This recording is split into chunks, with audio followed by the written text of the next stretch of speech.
No one raises £15 million in their Series B round of funding by just getting lucky.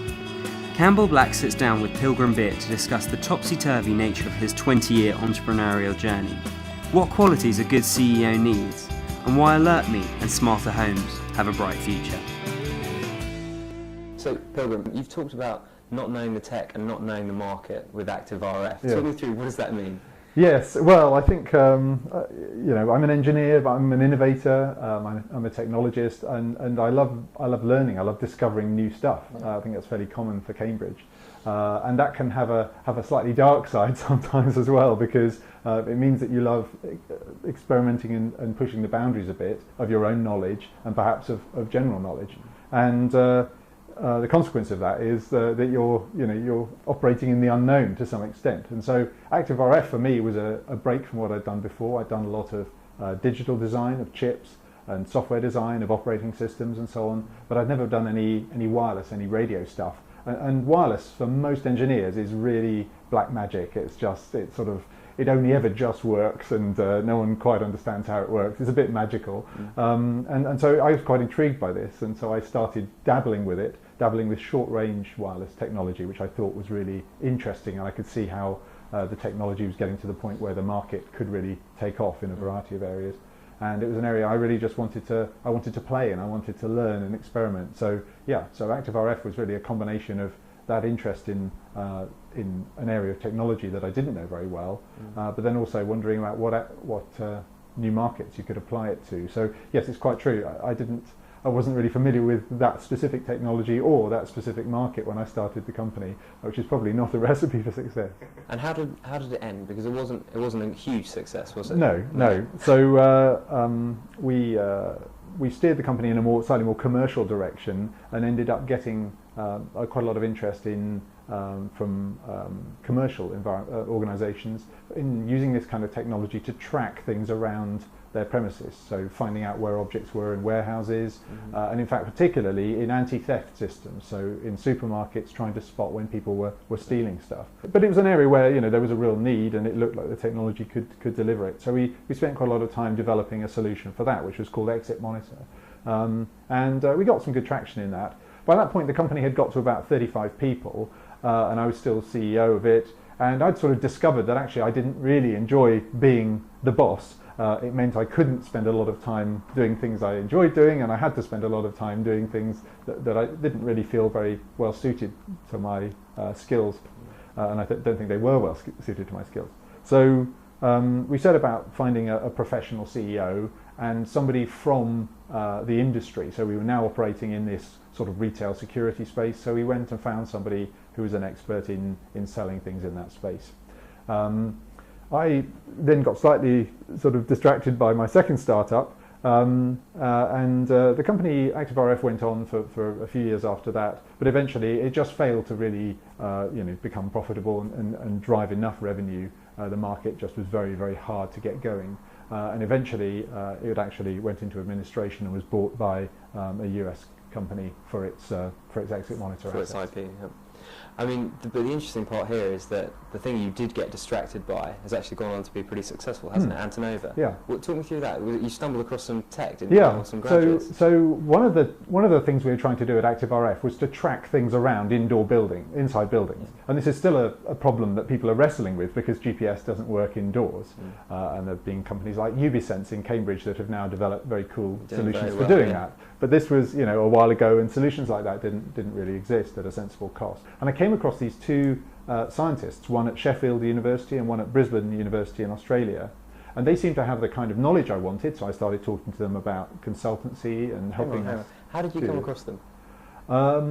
Probably by using the web, to be honest. I think initially I was just casting around seeing kind of who were the experts in this kind of area, and I came across Simon Kingsley, who was the researcher at Sheffield, and so they had the expertise we needed, but every time we kind of went down the pub with them and started chatting about life, the universe and everything, they started talking about their real passion, which was these special kind of antennas that they developed called dielectric resonator antennas. And these were things that had almost magical properties. You could shrink an antenna right down, make it very small, make sure it wasn't detuned when it was put near someone's head, for example, in a mobile phone. and they'd worked out how to make these things electronically steerable, so you could actually have an antenna that would only send the signal in one direction. So we sort of kept asking questions like, well, wouldn't this be couldn't you use this in the commercial world, in the mass market world, in base stations or cell phones and so on? And they were rather sort of yes, but let's tell you about the science, So we actually decided we would set up a separate company, Antenova. We called it a spin-out, but frankly, I think the only thing that spun out of ActiveRF was me, really. We licensed the IP from the universities, which took a long time, and we put a little bit of money into Antenova. And then this was at the point when I was still CEO of ActiveRF, so I was really quite busy trying to juggle both these things. And I was interviewing somebody for a business development position at ActiveRF, and called Graham Cooley, and I suddenly thought he would be perfect as a CEO of Antenova. So we offered him the job, and he accepted it.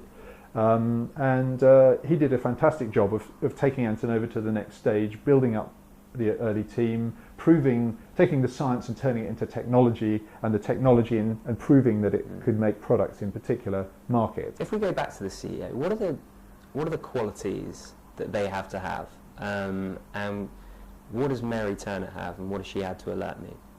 She was an incredible catch for us. We were very lucky to be able to bring her in at just the right moment for her and for us.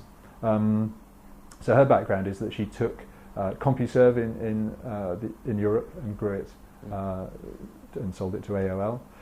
She took Tiscali in the UK and grew it to a substantial operation and sold it to Carphone Warehouse, now TalkTalk. And so she has a track record of being able to take relatively nascent service organisations and grow them big. She is incredible. She's unique. I can't really, just compare her on certain dimensions against anyone else, because she's not like anyone else. But I think something that all successful CEOs have is incredible passion, incredible drive, an ability to inspire people and make people believe that it's possible, and then show them how it's possible. And also, particularly in the early days, the ability to cover the bases. So they may not be a technical expert, but they have to have enough understanding of technology to not have the wool pulled over their eyes, and to be able to ask tough questions. To ask tough questions, exactly, and to be able to be quite challenging. But also, obviously, commercially, business, the ability to close a sale. You may not have a big sales team, so the CEO often has to go and close the big deals, especially the big strategic partner deals. So it's a really multi-talented role, and somebody who can do all of those things well is quite a rare beast. And obviously for Alert Me, bringing on the telcos and the tier ones is really, really important. She's got quite good relationships with those people, which is a huge bonus. So it's not just with somebody like that, you're not just bringing in their innate qualities or their learned skills. You're also bringing in their network of contacts. And so exactly. What I quite like about your journey is it seems to me you do lack ego. You don't worry. Honestly, you lack ego, because a lot of entrepreneurs will say, no, this is my idea, and I want to run it, and I'm going to run it come hell and high water. I can't imagine Steve Jobs saying, okay, go on, you can have, well, he did put in a CEO, but obviously he hated it. Yes. But you seem to be quite happy with that. Why is that? Well, I'm not sure if it's a good thing or bad thing, but it is just a thing. I just learned, I've learned that I don't enjoy doing that job. And a CEO is a very specialised role, and it's actually a very lonely role, because you don't have any peers in the organisation. You can't completely unburden yourself to your staff or your investors. There's no one who really shares all your worries, and it's quite a lonely position. And I think the job of being a professional CEO is a very specialised one, and there are some people who've become very good at it. I just discovered that what I really love doing is kind of the innovation, the seeing what's possible, putting things together, putting the teams together, and so on, and perhaps getting it to the stage where someone like that can now take it forwards, because I think sometimes I've discovered I need to build a team around me that has complementary skills. So I need lots of completer finishers, and ultimately I need someone like a professional CEO to take things forwards. And perhaps, you know, I can do the thing that they find it more challenging to do, which is to start with a blank sheet of paper and see how the pieces could be put together. So I don't think it's a lack of ego. It's really, to some extent, just trying to do what I'm good at and what I enjoy doing. Obviously, we've talked about timing a little bit. I think one of the other things that comes across from you is the importance of relationships and networking. Obviously, the Cambridge Angels has been a huge sort of help for you, and I assume you've been, you know, involved in other startups helping them as well. I mean, just talk me through your mindset when it comes to networking, because David clearly says it's all about the more you put in, the more you get out. Yeah, absolutely. Would you agree? Yes. I think networking is one of those things where if you looked at it in a completely sort of short-term view, you'd think, why would I bother? Why would I bother to go out to that evening event? Why would I bother to go to London to meet this person? You know, I didn't get any return from that. But if you look at it in a longer-term perspective, what you're doing is you're investing, and some of those investments will never pay off, but some will pay off massively. And I mean, a good example is that when we were in the summer of 2008, when we were going out for our Series A, we were banging on lots of doors, talking to lots of VCs. A guy called Fergal O'Riordan, who's a partner at Scottish Equity Partners, decided that we were too early for them because we hadn't got enough revenue. So they were not, you know, they were not on our list of potential investors. However, he happened to mention that his next door neighbour was a director of British Gas, and they were quite interested in the general area that we were in, the smart home and so on.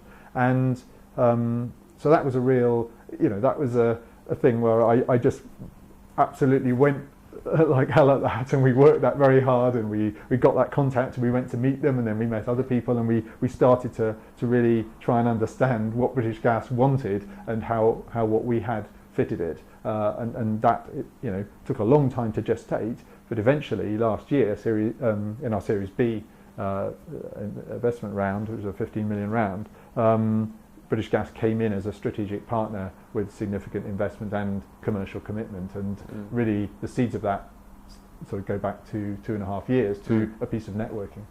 Phil, thank you very much.